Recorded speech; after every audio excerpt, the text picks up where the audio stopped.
Hi guys, welcome back to Evaluating Legal Risk, and this week, yay, we are up to having a look at our first week from the Whaley & Gazzellian text Legal Risk Management Handbook.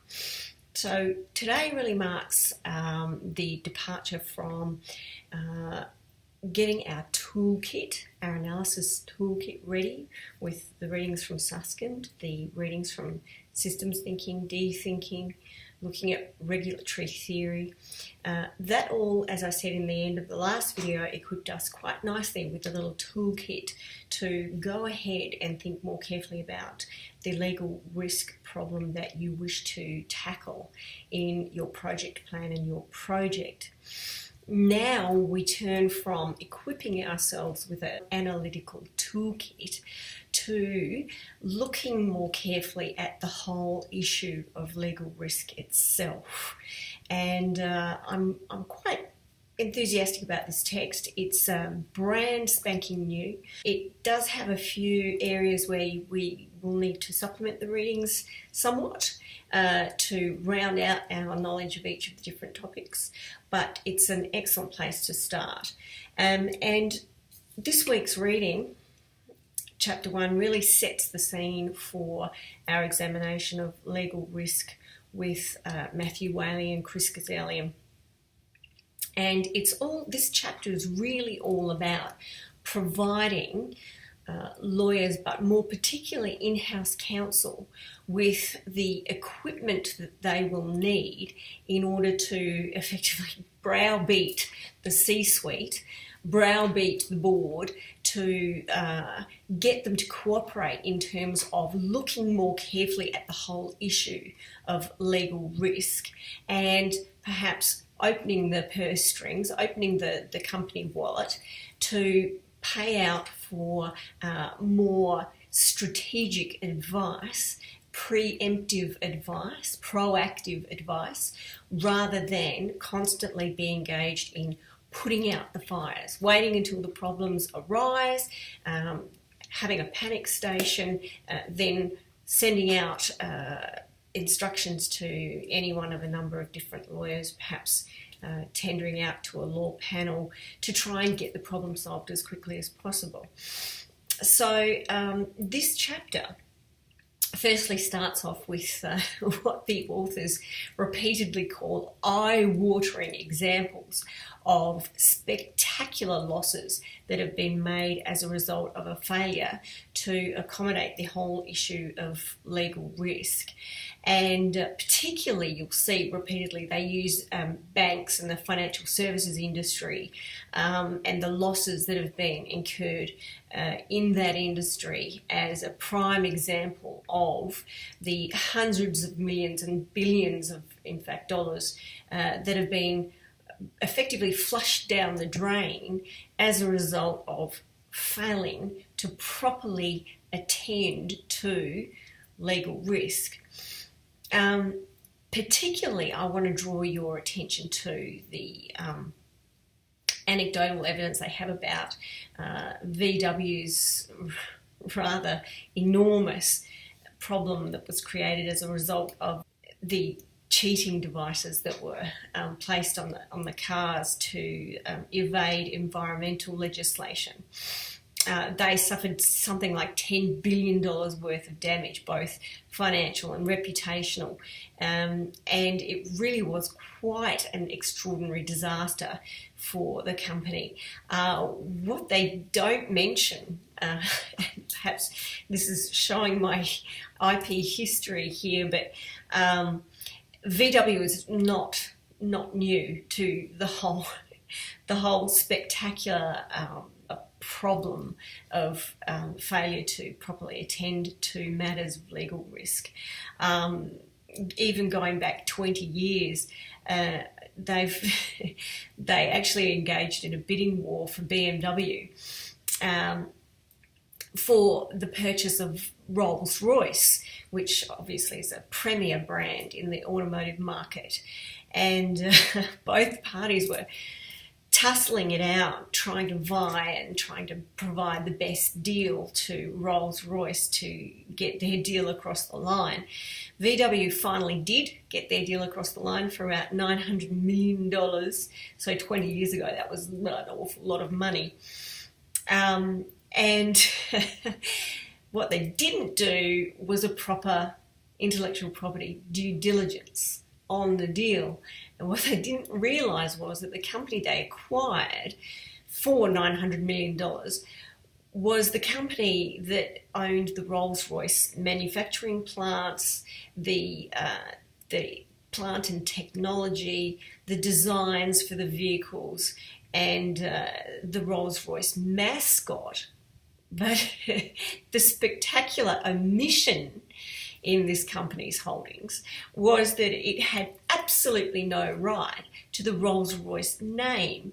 So BMW picked up the other subsidiary company from Rolls-Royce at a comparative bargain basement price and snagged the rights to the Rolls-Royce trademark, the very famous silver lady. And VW was really left out in the cold, and unfortunately for VW at that point, the media got hold of the story and they were dragged through a rather significant media circus over their failure to check that the company they acquired had the rights to the trademark. So a rather spectacular omission from their due diligence process that resulted in a massive loss for them and significant reputational damage out in the marketplace. Now, that obviously hasn't taught them a lesson because they've gone through the whole emissions scandal as well. It looks like they're getting sued by various different countries for their participation in that fiasco. So keeping tabs on what your legal risks are and taking your role as an in-house lawyer, as a legal advisor to a company, taking your role very, very seriously and looking at each part of legal risk, each type of legal risk extensively, looking at it in detail, making sure that you know all of that risk, you're familiar with it, and that you have planned for it to either avoid it or somehow mitigate it, is the key factor here, really. So apart from those kind of eye-watering examples that are provided by the book, I think that the motivation, as I said before, is to really shock the board into saying, look, let's take this issue seriously. Let's get our organisational risk management strategy tidied up, dusted off, and properly implemented. So this should all be ring bells with the Susskind readings from week 1, where Susskind was talking about that move from reactive legal provision to proactive legal service provision. And you'll see in quite a number of paragraphs in the Whaley and Gazzellian text a rather uncanny resemblance to the kind of discussions that Susskind engages in. And in fact, Whaley and Gazzellian talk about the whole difficulty that law firms have because they're disincentivised because of their hourly billing arrangement to provide those kinds of proactive services that really are required if you're going to treat legal risk seriously. They also talk about how hard it is for in-house legal departments to go about getting the support they need for legal risk evaluation services. So hence their focus in the first part of the chapter on providing some equipment, as I said, to allow in-house legals to convince their boards to do the right thing. The next thing that I want you to have a look at in the book is the definition that they come up with of legal risk. And if you have a look at page 22, you'll see what I've outlined in red there. So legal risk is the risk of financial or reputational loss that can result from lack of awareness or misunderstanding of, ambiguity in, or reckless indifference to the way law and regulation apply to your business, its relationships, processes, products and services. I think that's a pretty good place to start with a definition. One thing you might wish to note about that definition, and I guess it's partly because of the focus of this book being a very practical handbook for in-house legal departments to kind of liaise with their board and their managerial support network in terms of legal risk. But the focus is very squarely on what is it that the company is doing wrong. What are the problems being caused by the way that we are doing things at this point in time? And that's a fairly large portion of legal risk, obviously, but it doesn't capture things like, for example, the risk that really is inherent in law as a changing entity in and of itself.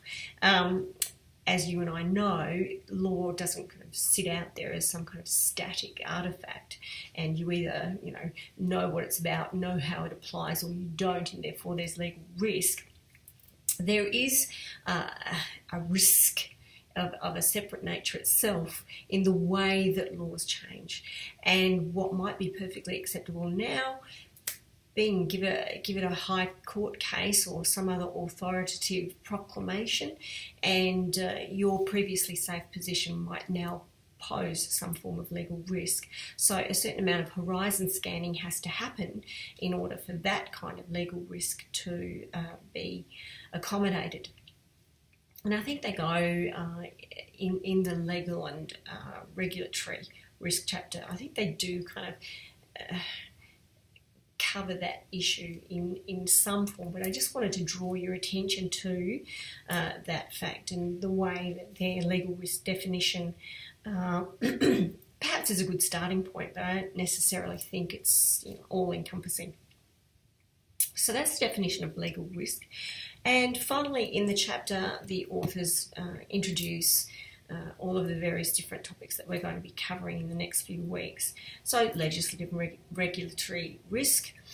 Again, you can see the emphasis there, the risk that you as a company fail to do something. You fail to adequately implement the law. You fail to adequately comply with the law.